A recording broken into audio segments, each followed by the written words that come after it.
Heraclitus, they told me you were dead.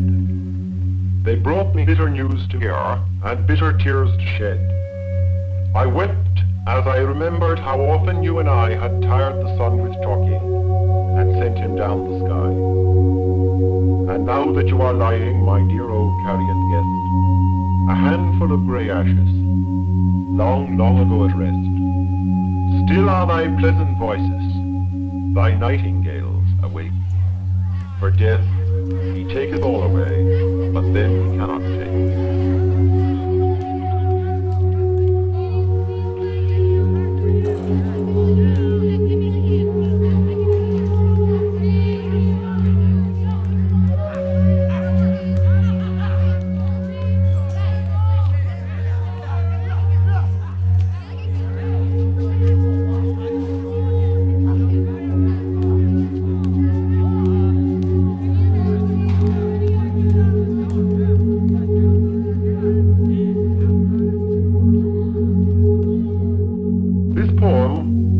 By a Greek named Callimachus of the time of the Emperor Alexander the Great, 400 years before Christ. It was translated by a 19th century Englishman, William Corey.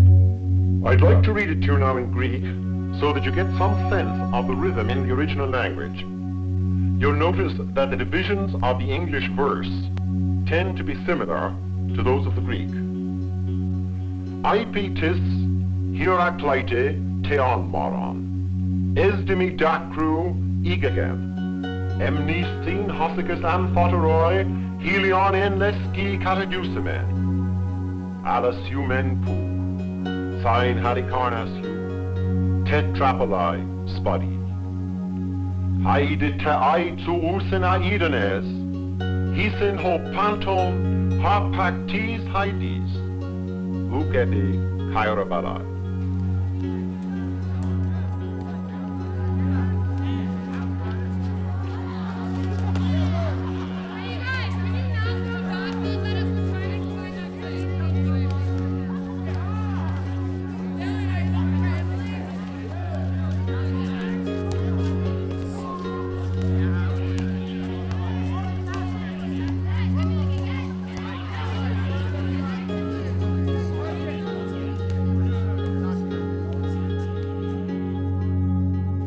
Let's try to reduce it to its bare essentials as a statement. We find that, superficially, this is what it says.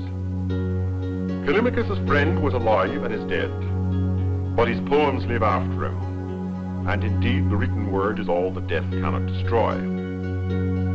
Yet we can feel that this is not all that the poem says. By means of the arrangement of words, by repetition of phrases, by peculiar forms of word harmony, the poet makes us feel a far deeper emotion than in the simple prose statement I've just quoted. They told me, Heraclitus, they told me you were dead, has quite a different effect from either they told me, Heraclitus, you were dead, or they told me of your death, Heraclitus. Because the effect on us is different, the meaning of the line in the poem is different from the prose sentence. The hidden music in the repetition and the arrangement of the words bring out some hidden meaning that was not there before. And when Callimachus speaks of his dead friend as a handful of grey ashes, it doesn't mean the same thing as a dead body. It means that and something more. A whole mass of associations called up in our minds by this image, a handful of grey ashes.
Here then are two aspects of the lyric poem, as it is in all times and ages, which I want you to consider.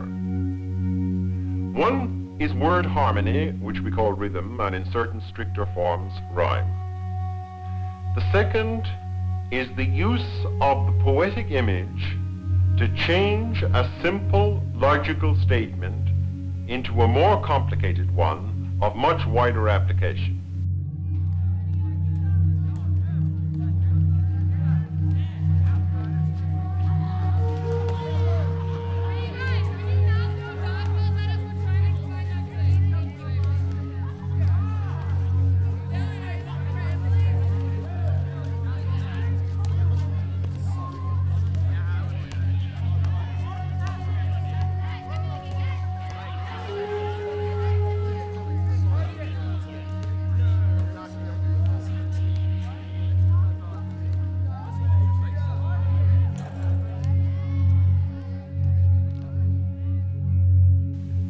Some of what I'm going to tell you about Greek lyric is true only for the Greeks. Much of it is true of the whole body of lyric poems as they exist inside the Western tradition, that is, in the history of the peoples of Europe and later America. At the head of this tradition stand the Greeks. We have less of their lyric poetry than of their dramas or philosophy. But what there is extraordinary in its power and scope.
A lyric poem, as the Greeks originally understood the term, was a poem accompanied by a lyre.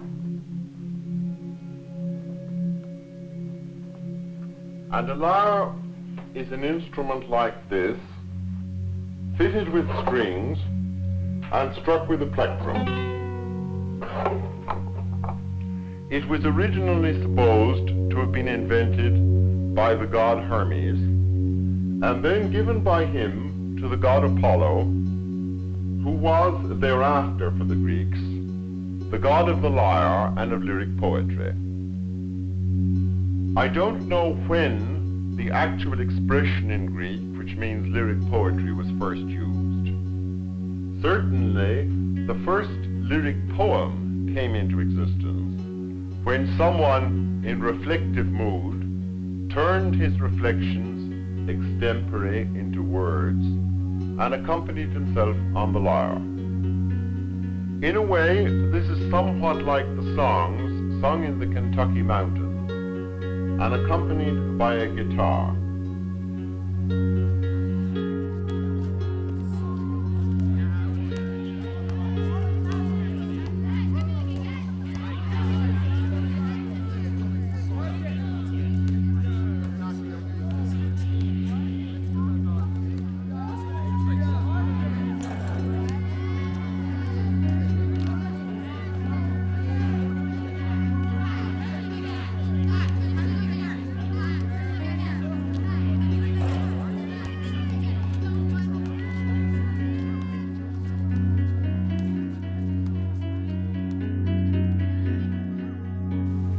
Hypetis Heraclite Teonmoron, Esdimi Dacru Igagem, Emnisthin Hossicus Amphoteroi, Helion en Leski Catadusime, Alasumen Pu, Sine Halicarnasu, Tetrapoli Spudi, Haide te aitu usina idones, Hisin ho panton, harpactis haidis, Ukepi Kairabalai.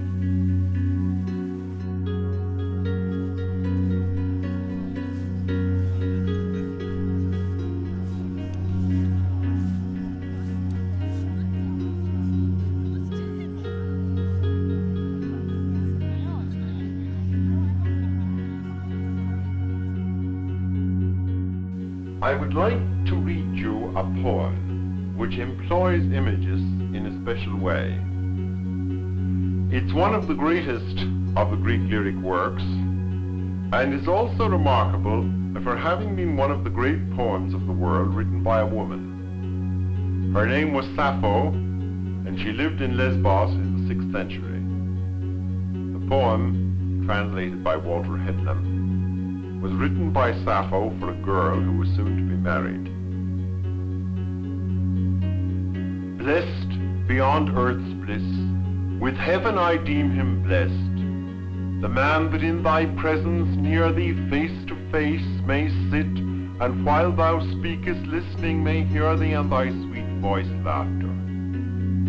In my bosom the rapt heart so troubled, wildly stirred. Let me see thee but a glimpse, and straightway utterance of word fails me. No word comes, my tongue is palsied. Thrilling fire through all my flesh hath run. Mine eyes cannot see, mine ears make dinning noises that stun. The sweat streameth down, my whole frame seized with shivering, and wan paleness o'er me spread greener than the grass. I seem with faintness, almost as dead.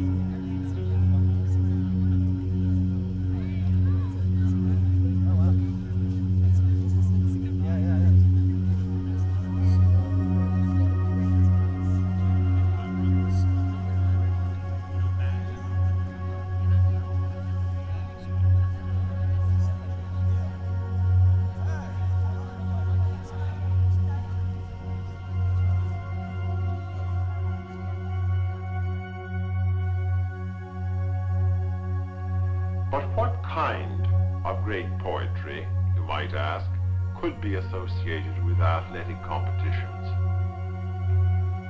These were, on their simplest level, poems of celebration. Rich men, princes, commissioned poems to celebrate the victory in the games of an athlete, a chariot team, or a racehorse. But more profoundly, both the athletic displays and the horse races were regarded, as I said, as acts of worship of the god involved. The solemnity of the occasion awoke the intensity of the poet's passion, and the moment of communal worship was the occasion of his vision of human life.